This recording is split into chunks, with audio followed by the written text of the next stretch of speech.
The Wizard of Oz, what it really means. This appears to be a message to expose the banking cartel in America, and to let the people know that they have the power to liquidate them, and get back to Kansas, the real land and republic. The Wizard of Oz, written by L. Frank Baum, is not just a mere story. What is Oz a symbol for? Ounces. What is measured in ounces? Gold.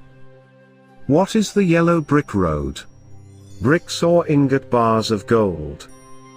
The character known as the Straw Man represents that fictitious, all caps, legal fiction, a person the federal US government created with the same spelling as your birth name.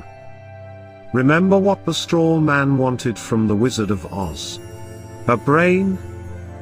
No juristic person, legal fiction, paper corporation has a brain because he or she has no breath of life. What did the Straw Man get in place of a brain? A certificate, a birth certificate for a new legal creation. He was proud of his new legal status, and all the other legalisms he was granted. Now he becomes the epitome of the brainless sack of straw who was given a certificate in place of a grain of common sense. Now, what about the Tin Man?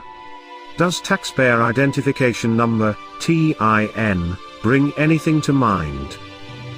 The poor Tin Man just stood there, mindlessly doing his work until his body, literally seized up and stopped functioning. He worked himself to death, because he had no heart or soul. He's the heartless and emotionless creature, robotically carrying out his daily task as though he were already dead.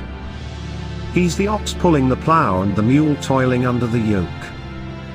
These days, his taskmasters just oil him nightly with beer, and place him in front of a hypnotic television, until his very existence no longer has any meaning or value. His masters keep him cold on the outside, and heartless on the inside, in order to control any emotion or feeling that might arise. The Cowardly Lion was always too frightened to stand up for himself. Of course, he was a bully and a big mouth when it came to picking on those smaller than him. Have you ever noticed how bullies are really the biggest cowards? They act as though they have great courage but, in reality, have none at all. They roar, but with no teeth of authority to back them up. When push came to shove, the Cowardly Lion always buckled, and whimpered when anyone of any size or stature challenged him. He wanted courage from the Grand Wizard, so he was awarded a medal of official recognition. Now, although remaining a coward, his official status allowed him to be a bully, but with officially recognized authority, and not at all unlike the attorneys, who hide behind the courts. What about the trip through the field of poppies? Did you notice how this had no narcotic effect on the Straw Man who had no brain, or the Tin Man with no heart or soul? They weren't real people, so drugs could not influence them. The Wizard of Oz was written at the turn of the century, so how could the author have known America was going to be drugged? The Crown has been playing the drug cartel game for centuries.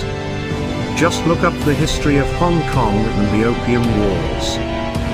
The Crown already had valuable experience conquering all of China with drugs, so why not the rest of the world? What was the Emerald City? The Federal Reserve System.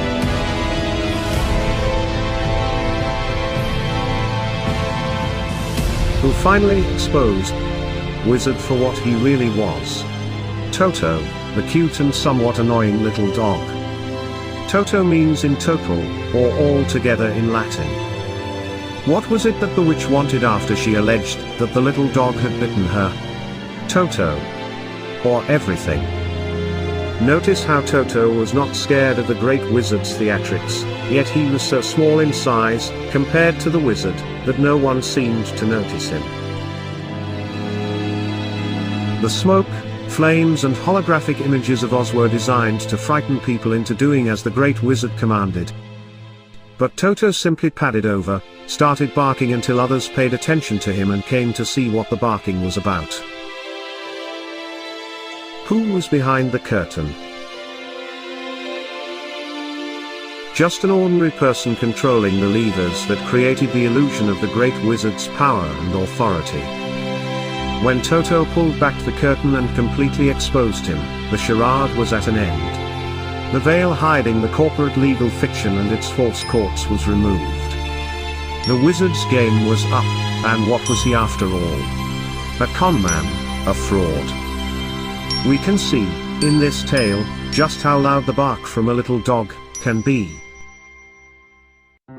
Most of us remain silent and wait to be given whatever food and recognition, if any, by our legal masters. Let us not forget those flying monkeys, what perfect mythical creatures to represent the Bar Association attorneys, who attack and control the little people for the great crown wizard, the powerful and grand bankers of Oz. How, finally, was the evil witch destroyed? Pure, clean water? Liquidation. How did Dorothy finally get home? She simply clicked her heels. She always had the power, and so do we. What would it take to expose the wizard for what he is? We each need only a brain, a heart and soul, and courage. Then, and perhaps of the greatest importance, we need to learn how to work together. Only by working together, can we have the freedom that was given to us all, under the law of God.